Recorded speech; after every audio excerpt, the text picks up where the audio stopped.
Hello everyone. आज हम लोग सीखेंगे गुणनखंड कैसे करते हैं। कैसे है बच्चों, आप लोग आई थिंक आप लोग स्वस्थ होंगे। तो आज हम सीखने वाले हैं कि गुणनखंड फैक्टराइजेशन कैसे करते हैं। जिन बच्चों को फैक्टराइजेशन नहीं आ रहा है, एक से आपका आ जाता है फैक्टराइजेशन, बहुत परेशान रहते हैं बच्चे कि फैक्टराइजेशन हम कैसे करें। तो प्लीज एक 10 मिनट का वीडियो आप जरूर देख लें। आज के बाद आपको फैक्टराइजेशन में कभी डाउट नहीं आएगा। तो चलिए बिना लेट किए हुए हम फैक्टराइजेशन को सीखते हैं कि फैक्टराइजेशन को हम कैसे करते हैं। तो ये मिडिल टर्म एक्सप्लिटिंग कर सकते हैं, स्प्लिटिंग मेथड है या फैक्टराइजेशन मेथड भी करते हैं, मतलब गुणनखंड विधि करते हैं। जैसे आपका कि ये गुणन आपको करना है क्या, कि जैसे आपका दिया हुआ है x square minus 5x plus 6, इसे हम क्या करना है, फैक्टराइज करना है। क्या करना है, गुणनखंड करना है। तो देखिएगा क्या कि इसके जो कोएफिशिएंट एक्स स्क्वायर के कोएफिशिएंट कुछ नहीं दिख रहा, तो क्या है 1 है और ये आपकी लास्ट टर्म 6। तो ये आपको साइन के साथ क्या करना है, गुना करना है। तो 6 गुने 1 करेंगे तो कितना आ जाएगा, 6 आ जाएगा। क्या आ जाएगा, 6 आ जाएगा।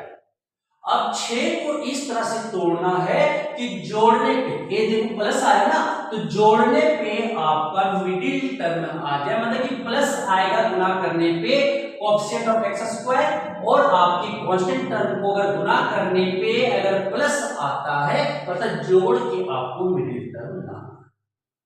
समझ आ गया। अगर गुना करके अगर माइनस आता तो घटा कर मिडिल टर्म लाते। तो दोनों एग्जांपल हम यहाँ पे करने वाले।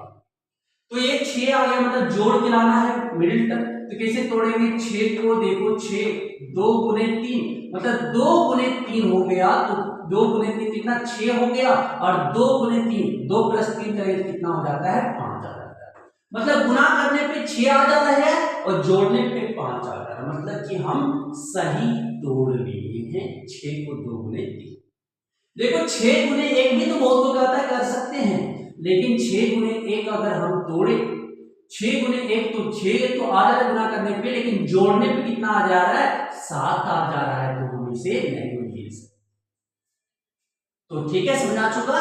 तो क्या हो जाएगा यहाँ पे, एक्स स्क्वायर माइनस क्या लिखेंगे, 5 को 2 प्लस 3 2 प्लस 3 एक्स प्लस 6, ये तो लिखेंगे। अब ब्रैकेट को खोलेंगे, x square minus 2x minus 3x plus 6, यही तो होगा। अब यहां से देखो दो दो का क्या करेंगे, गुच्छा बनाएंगे, गुच्छा। तो यहां से एक्स स्क्वायर, यहाँ पे x, तो इसको क्या देखो, x को लिख सकते ना, x इंटू एक्स। तो देखो x यहां भी लिखा, x यहां भी लिखा, x को क्या करेंगे, कॉमन निकाल देंगे। तो क्या बचेंगे, x जैसे कॉमन निकालेंगे x माइनस 2 बच गया। और यहां से देखो माइनस 3 और 6 क्या लिख सकते हैं, 3 इंटू 2, माइनस 3 को कॉमन निकालते हैं, माइनस 3 को, तो ये डब्बा में जो है वही डब्बा में यहां बचना चाहिए। तो देखो माइनस 3 इंटू एक्स क्या हो जाएगा, minus 3x, minus 3 into minus 2 क्या हो गया, प्लस 6। तो अब देखो a वाला डब्बा और a वाला डब्बा सेम हो गया, डब्बा सेम हो गया तो डब्बा को बाहर निकाल दो, x माइनस 2 डब्बा बाहर आ गया। यहाँ पे क्या बचा, x, और यहाँ पे क्या बचा, माइनस 3। यही क्या हो जाएगी, इसका फैक्टराइजेशन हो जाएगा, गुणनखंड हो जाएगा। तो आप सीख गए होंगे। एक क्वेश्चन और हम ट्राई करते हैं, एक क्वेश्चन को और हम करते हैं, एक क्वेश्चन को हर हम एक क्वेश्चन और करते हैं।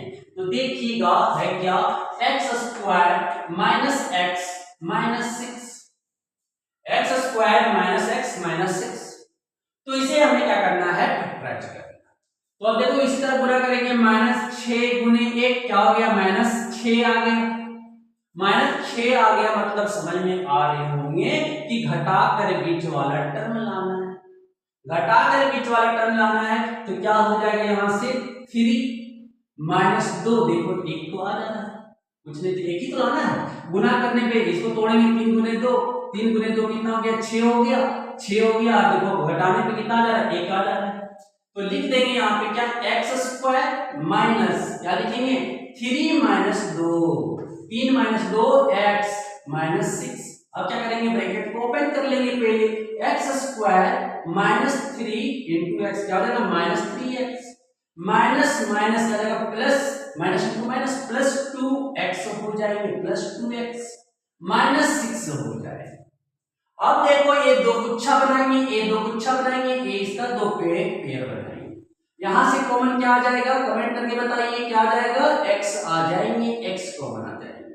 क्या बचेगा, x यहाँ पे बचेगा, यहाँ पे क्या बचेगा -3 बचेगा। फिर यहां से कॉमन क्या निकलेंगे +2। अब यहां से कॉमन क्या x बचेंगे और यहाँ पे क्या बचेगा 3 to the 6 -3 बचेगा। अब देखो ये डब्बा और ये डब्बा सेम हो गया, ये डब्बा और ये डब्बा क्या हो गया सेम हो गया, तो x -3 को बाहर निकाल दो। अब यहाँ पे क्या बचा x और यहाँ पे क्या बचा +2 लिख दीजिए। तो गुणनखंड हम इसी तरह से करते हैं। तो गुणनखंड करना भी आपको, फैक्टराइजेशन करना भी आपको आ चुका हो, आप फैक्टराइजेशन भी सीख चुके होंगे। Bye bye.